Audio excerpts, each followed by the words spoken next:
Olá, meus queridos. A recente decisão do Tribunal de Justiça de São Paulo, que manteve uma multa de mais de 24 milhões contra a Prefeitura da capital, né, em razão de um alegado descumprimento de decisões judiciais relacionadas ao chamado, né, a oferta do aborto legal. É, Essa questão reacendeu, meus irmãos, um debate que vai muito além da política pública de saúde. Independentemente do mérito administrativo do caso, a controvérsia revela, na verdade, uma mudança silenciosa, mas profunda, que vem se instalando aí na linguagem jurídica, né, empregada por parte da imprensa, por parte da administração pública e também do próprio Poder Judiciário. Essa mudança, ela merece atenção, porque no direito nós dizemos que as palavras, elas não são meros detalhes retóricos, né? As palavras, elas definem categorias jurídicas e estabelecem deveres, criam expectativas, delimitam competências, né, entre os poderes da República. Então, alterar a linguagem pode significar, na prática, alterar o próprio significado do instituto jurídico. Então, é precisamente isso que parece estar acontecendo com as hipóteses que são previstas ali no artigo 128 do Código Penal, né? Quem acompanha aqui o canal sabe que o Código Penal brasileiro não reconhece um direito ao aborto, não existe isso. Tampouco afirma que o Estado possui um dever constitucional de oferecer aí esse procedimento em qualquer que seja a circunstância. O que a legislação estabelece é algo bastante diferente, né? Em situações específicas, que são quais?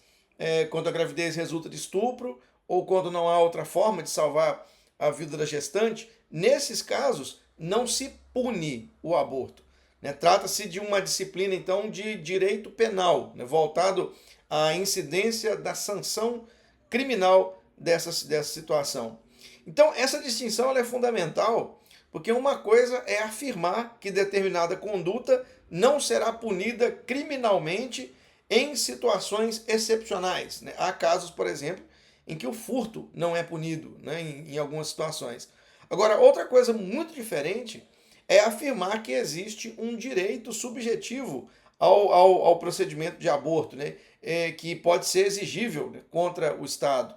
Mais distante ainda disso é a ideia de que o direito, essa ideia de que esse direito ao aborto, né, que ele possui uma natureza constitucional ou mesmo fundamental, né? Então, essas categorias não são equivalentes. No direito, uma causa de exclusão de responsabilidade penal, ela não se converte automaticamente em um direito subjetivo, né? Não é só porque algo não é punido que se torna, então, um direito, né? Da mesma forma, um direito subjetivo, ele não se transforma pela simples evolução terminológica, né, em direito fundamental, né? Não é porque eu mudo as palavras que eu mudo o próprio direito em si. Cada uma dessas categorias possui pressupostos próprios, né, e produz consequências jurídicas que são distintas também, né? Agora, apesar disso, o que se observa no Brasil hoje é uma evolução linguística, né, significativa, principalmente nessas últimas décadas. Porque, inicialmente, a legislação ela fala apenas em hipóteses as quais não se pune o aborto. Está lá no artigo 128. Mas, à medida que o tempo foi passando, foi consolidando-se outras expressões, né? Primeiro começou, então, a dizer-se do aborto permitido por lei, depois, em seguida, difundiu-se o termo aborto legal, né, que hoje é praticamente universal, né, na cobertura jornalística, em documentos administrativos. Mais recentemente, passaram a surgir outras expressões, coisas como direito ao aborto ou acesso ao aborto. Já se fala, inclusive, de garantia do aborto, ou eu já li até sobre a violação do direito ao aborto. Então, à primeira vista, essa mudança ela pode parecer meramente semântica, mas não é. Quando se afirma que determinada pessoa possui um direito, surge inevitavelmente, em regra, um dever correspondente para cada direito a alguém que deve garantir, ou algo que deve garantir esse direito, né? Se há um direito ao procedimento, então passa ao procedimento de aborto, então passa automaticamente a existir um dever estatal de fornecer esse procedimento, né, fornecer o aborto.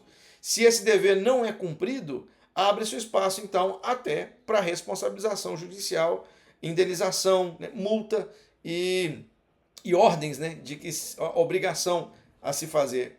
Então, foi justamente essa lógica que apareceu no debate envolvendo aí a Prefeitura de São Paulo. As reportagens sobre o caso, eles descrevem aí a controvérsia, né, utilizando expressões como negar abortos, ou sobre não garantir o direito ao aborto, ou descumprimento do acesso ao aborto legal. Como, ao que pareceu, né, o inteiro teor do acórdão, o voto do relator não está disponível ao público, não é possível, então, a gente afirmar com precisão quais fundamentos foram adotados, então, pelo tribunal para essa decisão. Mas, ainda assim, a linguagem que foi utilizada na cobertura jornalística, ela revela para nós uma transformação que ela é importante nessa forma, né, como o Instituto vem sendo compreendido no debate público, como que a questão do aborto ela vem se transformando. Né? Então, olha, isso não significa que a imprensa esteja necessariamente criando novos direitos, não é isso que eu quero dizer, mas em grande medida os veículos de imprensa estão reproduzindo a terminologia que é utilizada por órgãos públicos, né, nos seus protocolos administrativos, nas suas manifestações judiciais. E o que isso leva a qual que é a conclusão?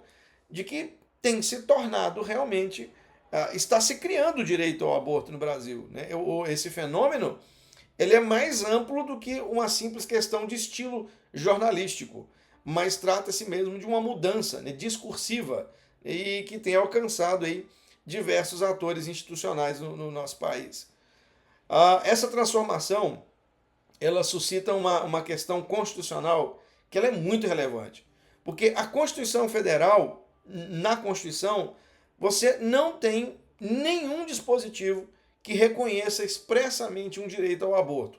Você tem ao contrário.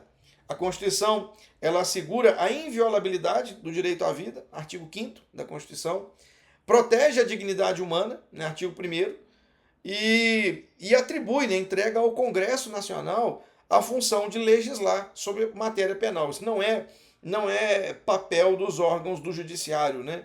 O Código Penal, por sua vez, continua criminalizando o aborto, ressaltando apenas algumas hipóteses específicas, né, aquelas que estão previstas ali, como excludentes, né, de punibilidade. Depois teve aquela situação da DPF 54, né, que o Supremo Tribunal Federal reconheceu, né, que o aborto não seria punido no caso de fetos com anencefalia, um reconhecimento sem embasamento legal nenhum, mas enfim. Agora, a questão que fica é, se a legislação não foi alterada, como que eu explico a crescente utilização da linguagem dos direitos, né? Como se o aborto tornou-se um direito. Né? E essa pergunta, ela precisa ser enfrentada. Né? E é evidente que o Estado ele possui deveres relacionados à assistência integral das vítimas de violência sexual. Esses deveres decorrem da Constituição, decorrem da legislação, tanto da legislação constitucional como a infraconstitucional, e também dos próprios compromissos, né, internacionais que o Brasil assumiu aí nos vários tratados. Então, também é legítimo, por exemplo, discutir organização administrativa dos serviços públicos destinados, né, a essas mulheres.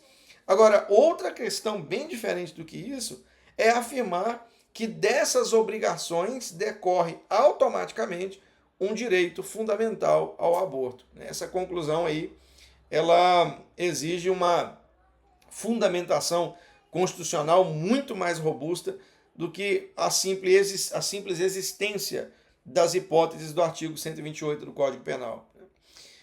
Não se pode inferir dali um direito ao aborto, né? Não é isso que o nosso Código diz. Então, é justamente nesse ponto que emerge a discussão sobre o ativismo judicial. Esse termo, né, ativismo judicial, costuma ser utilizado aí de uma maneira excessivamente ampla, né, no debate público. Contudo, no sentido técnico, ativismo judicial descreve situações em que a interpretação judicial acaba produzindo efeitos normativos que tradicionalmente seriam atribuídos ao legislador. Não se trata de negar a função interpretativa dos tribunais, não é isso. Toda decisão judicial é uma interpretação da lei. Mas a questão é outra. A questão é que existe uma diferença entre interpretar o texto normativo e substituir a opção legislativa por uma nova construção jurídica. Não faz sentido isso. Quando categorias como punição, não punição, direito subjetivo e direito fundamental passam a ser tratadas como equivalentes, essa distinção ela torna-se cada vez menos nítidas. E no campo da bioética, essa mudança que parece sutil, ela produz consequências que são ainda mais profundas. A bioética jurídica, ela trabalha justamente com conflitos entre bens constitucionais e bens constitucionalmente relevantes. O debate sobre o aborto envolve, simultaneamente, a proteção da vida em desenvolvimento, a dignidade da mulher, a sua autonomia, a assistência às vítimas de violência e também, por que não, os limites da atuação estatal. Então, reduzir essa complexidade a uma linguagem de um direito absoluto empobrece a discussão, dificulta a ponderação entre valores igualmente relevantes e, mais do que decidir casos concretos, o direito ele molda a forma como a sociedade compreende determinados conflitos morais. É por isso que a linguagem utilizada pelos tribunais, pelos órgãos públicos, pela imprensa, ela não é neutra.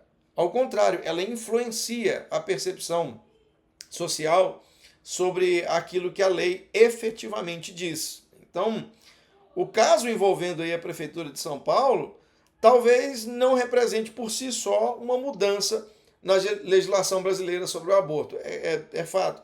No entanto, ela evidencia um fenômeno, e um fenômeno mais amplo, que é a graduação da substituição da linguagem das exceções penais pela linguagem dos direitos fundamentais. Ou seja, eu tiro a questão do aborto como uma exceção penal e eu passo a tratar o aborto como um direito constitucional. Então, essa transição ela precisa ser observada com atenção. Num Estado democrático de direito, as transformações jurídicas, principalmente transformações dessa magnitude, elas deveriam decorrer prioritariamente do debate legislativo e da deliberação democrática, especialmente quando envolvem temas de profundo impacto ético e impacto constitucional. Tá lidando com questões constitucionais. Então, a grande questão, afinal, que quando a linguagem muda, frequentemente o direito muda com ela, ainda que o texto da lei permaneça exatamente o mesmo. E é isso que nós precisamos ter cuidado.